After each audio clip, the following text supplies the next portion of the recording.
Hi guys, welcome back again in my channel guys. uh, Please like, share and subscribe for more Choro videos, 164 tune cars and other car toy brand. So guys, another additional in my train or bullet train collection of Choro. This is a loose Japan surplus. I just bought it on a thrift shop guys. And it has some loose parts guys, even though it has two loose parts, still in very good condition. And the pullback mechanism of this guys, it's a little bit rough. Okay, so anyway, this is the uh, JR East Japan E4 series Max train. This is also a 2-car connection bullet train guys. So anyway, let's check the item guys. This is the Max train E4 series guys. But the front bonnet guys, it has a missing part. Both of them guys are missing. Even this one guys still in good condition, as you can see. It has no damage, but the bonnet itself guys in the front is missing. Okay, anyway guys, I think I have two of these. This is for my spare parts.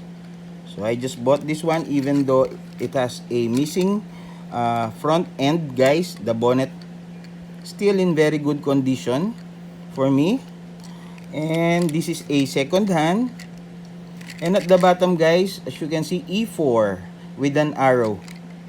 The engine of this one is in this cabin guys. So this one is the rear E4. Okay guys, it has a connecting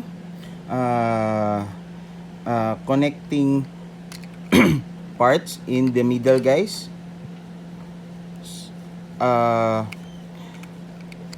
And as you can see, still in rough condition, even though it's a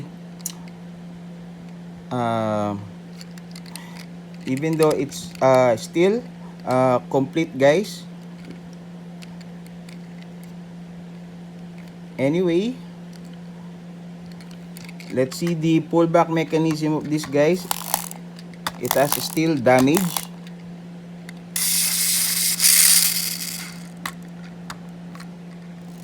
That one guys, that one.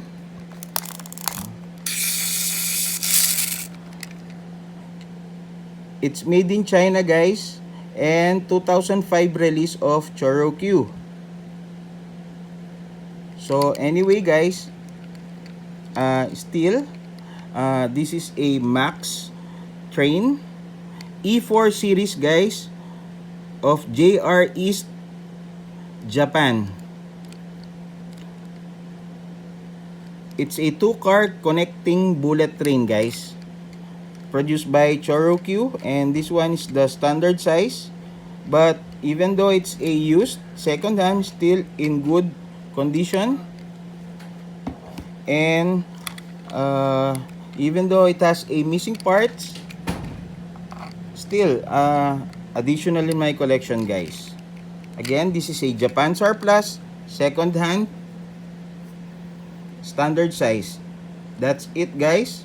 Hope you like my video. Please support, like, share and subscribe. Bye.